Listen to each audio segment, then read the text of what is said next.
We remain steadfast in our commitment in delivering local news that matters, stories that inspire, enriching the lives of Filipinos in the Philippines and across the globe. This is your GMA Regional TV. Buong puso para sa Pilipino. Pagpuun kan tiguran, opisyal ng pigdeklarar kan pag-asa.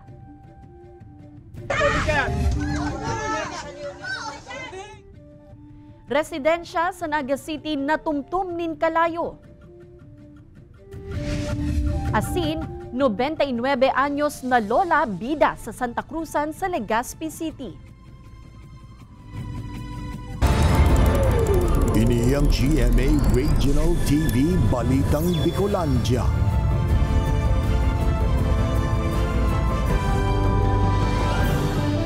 Diyos marhay na hapon mga kapuso, uninaan Balitang Bicolandia.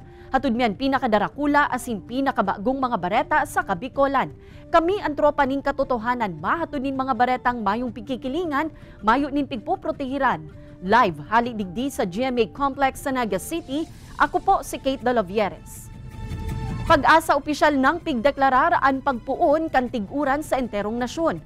Alagad na mamatean o mamamatean na uran sa Bicol Region, magiging minimal sana. Kung taano asin anpatanid kan health authorities sa pagbabago kan panahon, aramunta sa report ni Chris Novello. Dry season out, wet season in. Opisyal na kayong pigdeklarakan pag-asa ang pagpuon kan tiguran sa enterong nasyon. Susog sa Weather Bureau ang warak-warak na mga pag-uran, ang pag-agi kan bagyong aghon magin southwest monsoon o habagat na nagdaranin mga pag-uran sa western section kan Luzon as in Visayas kan nakaging aldaw, ang senyal na subuot kan onset kan rainy season. Yung mga pointed na istasyon dito sa western section kasi yun ang unang naapektuhan kang southwesterly wind yung pagtuloy-tuloy siya inapunta ng southwest monsoon. At least maka-accumulate siya ng for 3 to 5 consecutive days na maka-accumulate siya ng 25 mm of rainfall. Alangkaw man sumot ang chance kan paglaog kan La Nina o abnormal rain condition sa pirang parte kan nasyon sa third quarter kan taon. Alagad sa ibong kaini minimal pa ang magiging pag-uran sa Bicol Region hulita sa western portion pa kan Pilipinas, nakakaapekto ang habagat. So yun usually ang natatamaan kang apod na southwest. Sa tuya, nafe-filta ang southwest, iyo to pag igwa kitang weather system. Digdi, arog ki aghon, di ba, nag-northeastward siya. Makakamati man ginaray subot ang rehiyon nin maarasahas na panahon sa ibong kan pagpuon kan tiguran. Inihuli kan laging effect kan nagluluyang El Nino. Katakod kaini, nagpatanid ang health authorities sa posibleng pagdakol kan flu-like illnesses huli sa pagbabago kan panahon. Biglang sudden change of temperature, dapat pag naga-adapt ang hawak. No, coughs and cold. Kay banan si Carlo Abonita, Chris Novello, Balitang Bicolandia. Haros burubanggi subuot na minabiglang luya ang kuryente sa sarong barangay sa Sipocot, Camarines Sur, urog na kan ma-eksperyensya ang labing init kan panahon.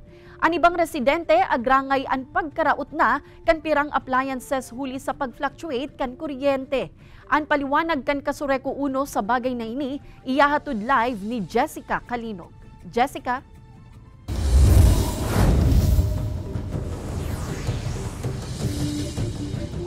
Kate, an overloading sa distribution transformer kan Kasureko 1 an pigihiling o sa mga pigihiling na rason kan kooperatiba na nagakaigwanin fluctuation o kaya itong biglang pagluya kan kuryente na naeksperyensyahan kan mga residente kan barangay Kalagbangan, Sipocot.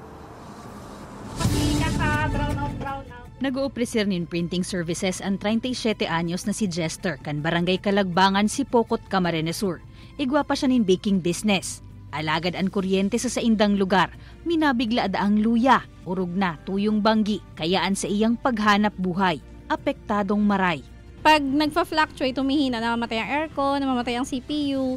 Yung last na CPU ko, pinalitan ko na kasi nasira na due to kuryente, wala-wala. Si Nanay Laylaman, nakapira na daang ribay nin bumbilya kan sa indang ilaw sa harong, taperming napupundi kan pagkimat-kimat kan kuryente. Pero siya talaga po. Ako, bali, ang ginigibo ko na lang po, pag aram po ng maluya, binubulnot ko na lang ang rep. Pirang taon na subot ining problema kan mga taga-barangay Kalagbangan, kan Abril 29. Nagpadara na nin surat sa Kasureco 1 an pirang mga residente na nag-aapilang mainspeksyon an linya kan kuryente sa saindang barangay. Magin an barangay, igwa naman in resolusyon na pigpadara sa Kasureco 1, katakod kan bagay na ini. Kung maaari, magawa ng aksyon kung ano ang kailangan talaga noon at ganun ang nangyayari ng kuryente doon. Ipapaalap uli namin sa Kasureco kung anong magiging resulta noon. Nagsayuman ng magpa-entrevista ang mga kabuhan kan Kasureco 1. Alagad pinabalikan nindangon niya na aldaw ang distribution transformer na nakakasakop sa barangay Kalagbangan. Enot na kayang nanotaran ang overloading digdi. Siring man na pigrekisa kung may kaipuhan i-compress na wirings na naghaluwag huli sa sobrang gamit kan panahon ng tig-init. Sigun kit sa Kasureco 1, nanotaran maninda na an saro sa mga nagakausa o mayroon na nagakausa kan biglaan na power interruption sa indang nasasakupang lugar, iyo an vegetation problem. Kaya sa Sabado, Hunyo 1, nag-schedule sinda ng 8 a.m. to 5 p.m. na brownout sa Libmanan area. Tanganing tauan dalan itong clearing operations man. Asin gigibuhon ini sa iba pang mga nasasakupan nindang lugar sa ibang o sa separate date and time. Sa tabang kainihurot maninda na maibitara na itong mga biglaang pagwarakan kuryente. Kate? Alright, Jos Mabalos, Jessica. Sarong residensya sa Naga City nasulo, pigpunan kaini padagos pang inaaram kan BFP Naga City Central Fire Station. Mantang abandonadong establishmento sa Camarines Norte natumtuman nin kalayo huli subuot sa mga kaakian na nagkawat nin kalayo sa lugar. Tutukan sa report ni Chris Novello. Marikas na nagdakulaan kalayo sa nagbungkaras na kasulo sa residensyang ini sa Zone 6, Barangay Abella, Naga City, pasado alas 10 nin aga kasubago. Na manaliking mahandal kan pirang residente hulita haros turukutan sana ang mga harong sa lugar. Tulos man ining nirespondihan kan BFP Naga City Central Fire Station, BFP Kamaligan asin fire volunteers. Sangon niyan inaaram pa kan mga otoridad ang kantidad kan danyos asin pigpunan kan kalayo. Dayman pagigilid kan BFP ang posibilidad na napabayaan kan dila ang pigpunan kan kasulo. Hilinguntang possibility kaya kung ano talaga ang pinunan. Baka makuyanan tat kung duman talaga siya nagpuon. So sa ngunyan, yan mga pigsasabi ka ninda, pwedeng isurat na lang. Pwede itang pagbasihan. Mayo manig nakulugan sa nangyaring insidente. Nasulo man ang abandonadong resto bar sa barangay Mangkamagong, Basud, Camarines Norte. Gibo sa light materials ang edipisyo kun kaya marikas ining natumtom ning kalayo. Sigon sa mga otoridad, posibleng may nagkakawat na mga kaakian sa lugar na pigpuunan kan kasulo. May sabi mo na baka daw po yung ating mga bata nagsindi doon sa at tinatawag po baga natin na sa banana leaves. Kay banan si Carlo Abonita, Chris Novello, Balitang Bicolandia. Haros wala tuungon yan ang handaan hulikan sunod-sunod na recognition as in graduation exercises. Alagad sa ibong kaini, malaymay subuot ang bentahan kan lechon sa Naga City. Mantang sa Pili Camarines Sur, presyo kan kada kilo nin urig, nasa 360 pesos per kilo na. Ang rason kaini, aramunta sa report ni Chris Novello. Dati ito yung panahon ng graduation, panoning orders ang lechon na naini sa Barangay Triangulo, Naga City para sa handaan. Pagkaaga pa sa nadakol na kayan ang nakasalang alagad ngunyan, duwa-duwa sa naan orders sa iya. Daw pa nga ni wala tuuman ng graduation rights, ngunyan na aldaw sa syudad. Yung pagbago kang school calendar, buong araw kang last year, nakapokus lang naman sa dati na June, July ang graduation. Ngunyan mas earlier. Medyo malaymay da talaga urog na takadaklan, mas tigpipili na ang mag-celebrate sa mga restaurants kaya di kita sanaan handaan sa harong na igong ilalatag na lechon. Sa Pili Camarines Sur, nagpapakol na sa 360 pesos per kilo ang presyo kan karneng urig sa merkado publiko. Mas mahal nin 40 pesos per kilo kung ikukumpara sa presyo kaini kanakaaging bulan. Sa katunayan bakon na sa nasubuot, ang mga parabakal ang nag-aagrangay sa presyo kaini. Ang mga paratiyan na kaya mas napapagasto subuot huli sa mahal na farm gate price kan urig. Tumaas din ang live, imbis na mababa yung bilihan. Sa datos kaya kan DA Bicol, nagakawat sa 180 to 190 pesos per kilo ang farm gate price kan urig sa Camarines Sur. Epekto man sumut ini kan limitasyon sa pagtransportar kan urig huli kan African Swine Fever o ASF. Katakod ka ini, may direktiba man ang NMIS Bicol sa mga slaughterhouse na pahiguton, ang screening acid inspection sa mga urig na dinadara sa mga bunuan. Hilingon itong preliminary signs and symptoms sa antemortem o buhay pa ang hayop. May mahiling ka sintomas kang ASF such as mahiling mo yung mga hemorrhage sa skin, may mga patak-patak ning garo ning pasa, ning violet. Dapat subuot na magkondusir ng disinfection asin tulos na i-dispose ang urig na may sintomas ng ASF. Kay balan si Carlo Abonita, Jovel Obiso asin Gerald Gandia, Chris Novello, Balitang Bicolandia. Ma'am, tag-init o tag-uran? Parehas na ako. Pero pwede naman tag-ulan, wag lang yung bumabagyo. Tag-init o tag-ulan? Parehas po. Kailangan ng tao parehas yun. Tag-uran po. Para mainiton kayo. Siyempre ma'am, itong tag-uran, tangari kami, makapagtaranam kami nagtitirios. Tag-uran ma'am, pero itong grabing uran, tabaka kung magkaralamos na kita.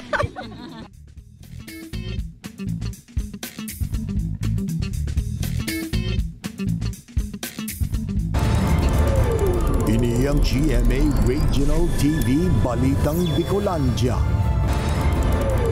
Ini ang GMA Regional TV Balitang Bicolandia.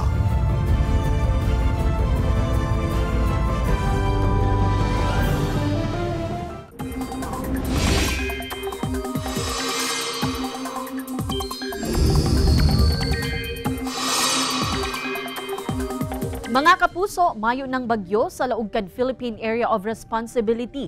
Alagad may pirang weather systems. Kabalad dyan ang frontal system asin southwest monsoon, kasabay ang tsansanin localized thunderstorms.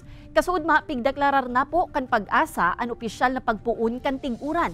Sa datos kan Metro Weather, hababaan tsansanin uran sa haros bilog na Bicol Region, apwera sa Camarines Sur. May tsansa manin warak-warak na uran sa natatadang parte kan nasyon. Heightened alert sa Bureau of Quarantine, pigsugo ni DOH Secretary Ted Herbosa huli sa liwat na paglangkaw kan mga kaso kan COVID-19 sa nasyon.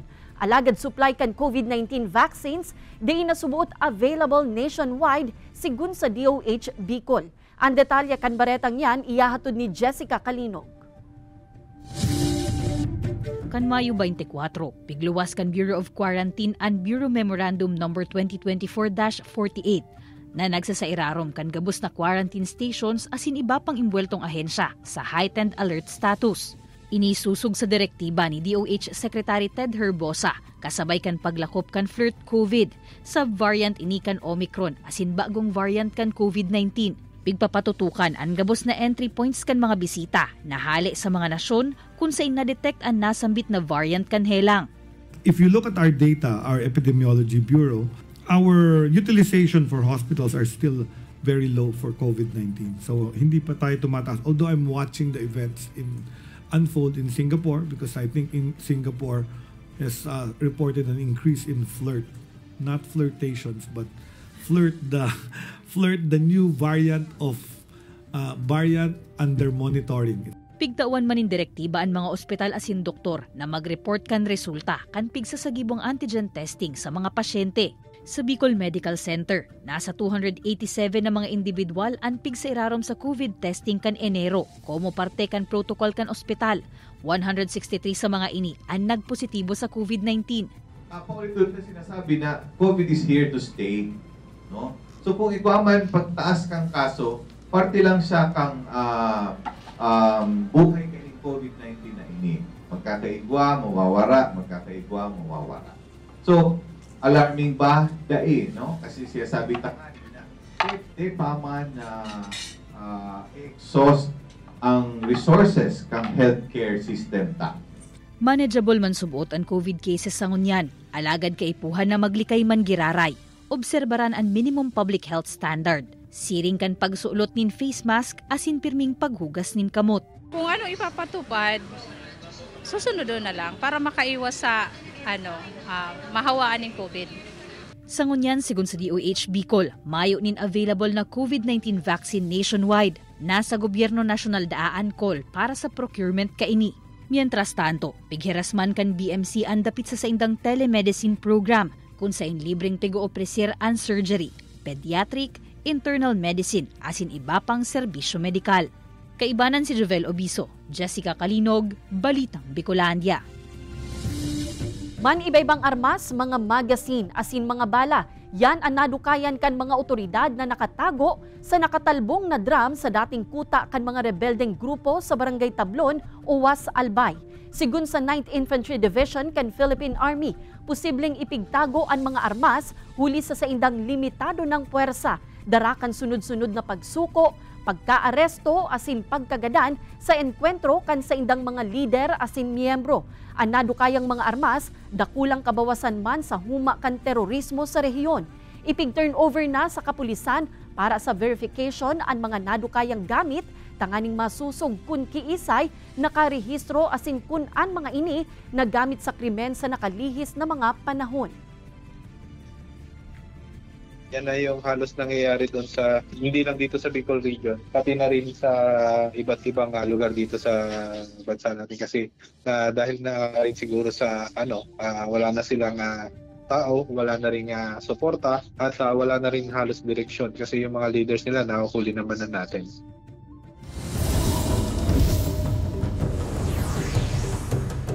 Porsyon kan tulay na naraot 2 taon na ang nakakaagi, padagos na agrangay kan mga residente sa Barangay Iyagan, Baaw, Camarines Sur. Alternatibong tulay sa lugar, nagibo kan pirang residente pigtsatsagaan sa lugar. Tutukan sa report ni Chris Novello. Pinagtagping kawayan asin poste kan Casureco 3. Ini ang paramentra sa tulay na pinagtatsagaan na agihan kan mga residente sa Barangay Iyagan, Baaw, Camarines Sur. Ini man subuotan nagiging access road kan mga residente pasiring sa Ocampo, Camarines Sur asin iba pang banwaan sa partido. An porson kaya kan tulay sa lugar, 2 taon na subuot na naraot huli sa pag-uuran. Di man mali kaya na mahandal kan pirang residente huli sa piligrong dara kaini, urog na ngunya na haranin ang tiguran. Apuera kaini pirang motorista naman subot ang naaksidente sa lugar. Pinangangambaan po namin sir na baka ngayong tag-ulan mawalan na kami ng daanan. Sa katunayan po may 3 motong na po dyan nahulog, nadala na sa ospital. Hindi na po natatakot kami baka may madrising siya, mawalan ng buhay. Naipaabot naman subuot kan Barangay Council sa mga nanunungdan ang nasabing problema. Ang sabi, ipapaayos daw po. Pero inahalat-halat mi naman po. Rin. Paliwanag kan LGU Baaw taong 2018 kan enot na hinagad nindang ma-repair ang spillway alagad naraot kan taong 2022. Hinahanapan na subot nin paagi kan LGU na mapondohan ng 3 million pesos nganing maipa-repair ang portion kan tulay na naraot. Actually, na-i-discuss ko na po ito sa ating in charge na office, sa Municipal Engineer's Office and sa Finance Committee kung pwede itong mabigyan ng allocation. Kaso ito po ay ito kasing part na ito, hindi ito municipal hindi ito part ng municipal road, kundi nasa provincial road. Buot sa bihon ang provincial government subot ang dapat magpondo kaini base sa sinusunod na kasuguan kan Commission on Audit. Sa ibong kaini hihingo ang subot kan LGU na mapapondohan na ini sa DPWH o sa Congressional District na nakakasakop sa lugar. Kaibanan si Carlo Abunita, Chris Novello, Balitang Bicolandia. Sarong 99 anyos na lola, bida sa ginibong Santa Cruzan sa probinsya kan Albay. Sikreto kan pagkakaigwanin halabang buhay ni lola. Aramunta sa report ni Rosie Nieva. Kasabay kang kinundusir na Grand Santa Cruzan sa probinsya kan Albay, bida digdi ang sarong 99 anyos na lola na nagsirbing reyna emperatriz. Gayman ining nagkaway sa mga taong nag-abang sa iya. Day ka napugulang mapabilib kan mga tao, hulitas sa iyang edad, garo day pa napaparaan gayon ni lola. Siya si Lola Esther del Rosario, kan San Francisco, Santo Domingo, Albay. Ipinangaki kan Abril 26, 1925. Siya man ang pigbisto na kainot-inoting kinoronahan como Princess of Peñafrancia Festival kan taong 1947. Maugma. Dahil narumduman ako kabilog na Albay. Dahil ako nagpinsad na maging araw ako kainin. Yan lang po, salamat. Sigun sa aki ni Lola Esther, medyo nagluya na ang pandangugan sa iyang ina, alagad ang tuhod, memorya asin mata, malinaw asin makusog pa, asin ang sikreto, healthy diet asin exercise na. Ito talaga ang highlight talaga sa lahat ng mga reynang nandito. Imagine, magayunon po ang sa iyang presensya. More than siguro mga national beauty queens, iba talaga si Lola. Apwera ki Lola Esther, kadakol pang Albayana Beauties ang naging parte kan aktibidad. Inabangan man kan mga tao maging ang mga beauty queens asin artista na nagbali sa okasyon. Ini si Rosie Nieva, Balitang Bicolandia. Sir, tag-init o tag-uran? Tag-uran po baga sir. May mga tubig. Tag-uran ha? Ano? Dali na mag-uran. Sir, tag-init o tag-uran? Para sa kuya kaya dapat parehas eh. Pag mainit, kaya puan mo uran. Pag mauran, kaya puan mo mainit.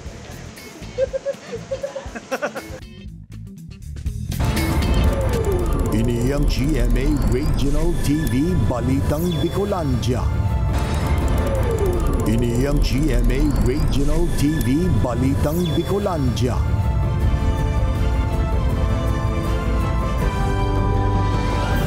$1,921 na mga aksidente sa tinampo na irehistro sa bilog na Camarines Sur puun Enero hasta Mayo 15, 2024. Banwaan kan pili, iyo ang may pinakadakol na insidente sa probinsya sa parehong durasyon.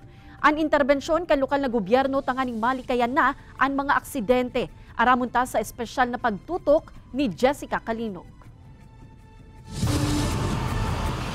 Haros urual daw, nasa tulo pataas na mga aksidente ang nangyayari sa mga tinampong sakop kan Banwaan kan pili.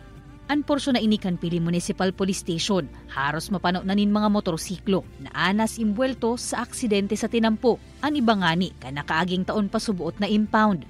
Sa datos kan Camarines Sur Police Provincial Office, 1,921 traffic and vehicular accidents ang nairehistro sa bilog na probinsya poon Enero 1 hasta Mayo 15, 2024. 221 sa mga ini ang sa Banwaan kan pili na iyumang may pinakahalangkaw na insidente. Sigun sa PNP, ang kalabaan kan Maharlika Highway, iyo ang haros pirming lokasyon kan mga aksidente sa tinampo na sa indang na irerehistro. Alagad arin daw ang nagkakausa kan aksidente. Ang sitwasyon kan tinampo, ang kondisyon kan bihikulo o ang mismong nagmamaneho. Karamihan is human error eh. Yung mga ibang motorista, hindi marunong sa defensive driving skill. Kumbaga ang ginagawa nila basta may daan, singit ng singit. Sa ilig ko ang magayon na condition kang roads sa yan sa nakaka-contribute. Kasi ang paghuna kay iba kang mga motorists, magayon yan, malapad, sementado, ang iba may pavement ning asphalt. Magayon na magbiyahe. Ang problema, nililingaw sila na may mga pedestrians man giraray and si kaparehas ning the motorists. E-trike o e-pedicab. Bawal po kamo na mag-agi sa National Highway. An anunsyo asin pagirumdum na iyan dapit sa trapiko. Urual daw na pigbabandilyo kan LGU pili sa paagi kan sa indang public address system. Pwede kami sa highway. Kayan, critical na yan dyan. Mga dyan. Darakulaon mga bus, mag-aaragi. Hindi man lang kami sa ruta. Pigtatrabaho naman kan lokal na gobyerno na madugangan ang CCTV cameras para sa real-time monitoring sa mga tinampo. Si Shertohon man na nagagana ang street lights asin madugangan ang traffic signs. Ang kaaraman sa warning and traffic signs, pati na sa traffic rules and regulations, iyusubot ang pundasyon kan sarong motorista. Sigun ki Jofel Flestado kan TESDA Regional Training Center Pili. Saro ini sa basic asin mayor na pigtutokdo ninda sa pig-opreser na driving course. Kasi po, ang driver po pagka mayong disiplina po, dyan po nagpupuan po itong aggressive na driver, and then pag mayong disiplina po, di po siya nag-observe ng traffic rules. So, sarap po siya sa mga rason na magkakaiba po kay aksidente po sa road.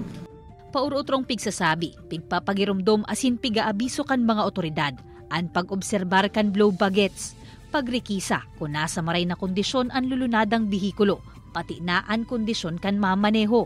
Alagad ang pinakaimportante daan na darakan mga motorista antes pa man magsakay sa bihikulo.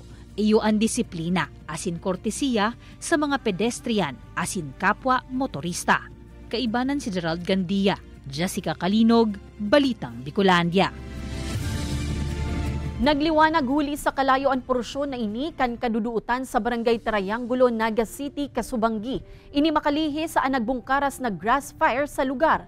May hiling man ang mahibog na aso hali sa lugar. Day subuot na report sa BFP Naga City Central Fire Station ang insidente asin inaaram pa kung ano ang pigpunan kan kalayo maging anhiwas kan danyo sa insidente.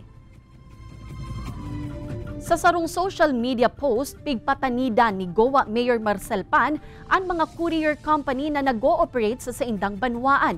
Sigun sa alkalde, nagkapirang reports na ang naresibikan sa iyang opisina dapit sa mga delivery rider na arugante subuot kung makiulay sa mga pigahatudanin parcels. Pigtauan naman ni direktiba ang Municipal Administrator kan Goa na ipaapod ang imbweltong courier company tanganing patanidan sa naging ugali kan pira sa saindang mga empleyado. Pagtaong doon man ni Mayor Pan, oras na mautro pa ang insidente. Mismong siya ang masugo na halian in business permit sa Goa ang courier company. Taan pagiging arugante, mayo daanin lugar sa miski anong negosyo. Porsyon kan seawall sa Barangay Sabang, Calabanga, Camarines Sur na 5 taon ng raot, hurot kan mga residente na maipairahay na. Alagad kawaaranin pondo, nagiging angat subuot sa barangay, tanganing maipairahay ini. Uyan report ni Chris Novelo. Ruluwas na ang darakulang gapo na pundasyon kan porsyon kan siwol na ini sa Barangay Sabang, Calabanga, Camarines Sur. Sigun sa mga residente na raot ini makalis ang pag-agi kan sunod-sunod na bagyo kan taong 2020 asin da inaliwat na irahay. Ang resulta minadiretso ang tubig dagat hasta sa mga harong sa lugar urog na kun maraotan panahon. Nakakadistroso man subot ini sa mga baroto na gamit kan mga parasira sa lugar. Katigrapado kung alon digdi ho. Para ka nang sa ralabot ulpin ko lang, repair lang. Ang mga tawag din, nag-evacuate. Dahil pwede na mag-evacuate. Kaba ba rin lugar na Kaba ba rin yung tiro. Kayaan hurot kan mga ini, mapakaray na ang porsyon kan siwol na naraot. Sigun sa Barangay Council kan Sabang angat sa indaan kawaranin pondo. Aminado kaya ang barangay na day kaya kan sa indang barangay fund ang pagpapakaray digdi. Alagad sa ibong kaini, hinihinguwa man subot kan barangay na mahanapan ng pondo ang pagpapakaray sa naraot na seawall. Igwa na po kaming pigpas ang mga resolution na nagre-request sa mga higher officials, sa congressman, and even sa mga party list po para matabangan kaming ma-rehabilitate po yung nagabang portion kang fishing pool. In kaso marehab na ang porsyon kan seawall, dahil lang subot matutuninong ang mga residente sa lugar. Alagad man din congestion man kaini ang fishing port asin pwede nang magbagsak din sira sa mismong seawall. Kay banan si Carlo Abonita, Chris Novelo, Balitang Bicolandia. 18 anyos na estudyante pigko ang oportunidad ang graduation season tanganing magpabakal nin 50 pesos hasta 200 pesos na mga burak panregalo. Uyan ni istorya ni Jessica Kalinog. Ngunya na aldaw ang graduation kan senior high school students sa Tinago National High School sa Naga City. Kaya sa luwas kan eskwelahan, naisipan kan 18 anyos na si Mika na magtindanin mga burak panregalo. Gibukan sa iyang churchmate. Kada ko na gustong magbakal ng flowers. Dawasan man po, pwede man po sa magbata, basta po pwedeng regaloan ng burak. 45 pedaso nin bouquet ang nakadisplay niya ngunyan. Igwa nin gibo sa plastic, igwa man nin fresh flowers na sa iyang naibebenta nin 50 pesos hasta 200 pesos kada saro. Ayos man po, depende po pag sa eskwelahan, naubos man po. Ang nakukuha niya sa pagtinda sa iyang pigtitipon asin pigtatagama para sa iyang pagklase ngunyan sa kolehiyo. Kayaan semana na ini sa iyang pigko ang oportunidad na makabenta. Sa aga, sa ibang eskwelahan naman daan sa iyang ruta, dara ang mga burak na paninda. Kaibanan si Gerald Gandia, Jessica Kalinog, Balitang Bicolandia. Nasa 77 mga abakalero ang nagpatiribayan sa paghagot nin abaka sa islang probinsya kan Catanduanes como parte kan Abaka Festival 2024. Nagpartisipar digdi ang 11 banwaan kung sa inanggana sa kompetisyon ang abakalerong gikan sa Baras. Sinabayan pa ininin iba pang aktibidad arug kan sugot making contest, twine making contest asin longest abaka fiber. Obheto kan aktibidad na tawan importansya ang higos asin sakripisyo kan mga abakalero como pangenot na hanap buhay sa isla. Mientras tanto, pigbida man kan mga LGU asin iba pang establishmento an sa indang magagayon asin makukulor na abaka float sa suhay na kompetisyon. Ipinahiling man digdi ang creativity asin artistry kan mga katandunganon. Nagkampiyon man sa aktibidad ang San Miguel. Madadalan ang episode na ini asin iba pang pinakahuring lokal na bareta sa official website kan GMA Regional TV, www.gmaregionaltv.com. Pwede man kamong magbisita sa samuyang official YouTube channel, GMA Regional TV, asin i-click ang subscribe button para sa pinakamaiinit na bareta hala sa man-ibaybang rehiyon. Mabalo sa mga kapusong Bicolanong nagantabay, maging sa mga kapuso nyato abroad. Ninhulita sa GMA Regional TV, Local News Matters. Asin yan ang pinakadakula asin mainit na bareta sa Kabikolan. Ako si Kate Dalovieres, kami ang GMA Regional TV Balitang Bicolandia, bilog na pwersa para sa mas dakulang misyon asin mas mahiwas na pagserbi sa nasyon.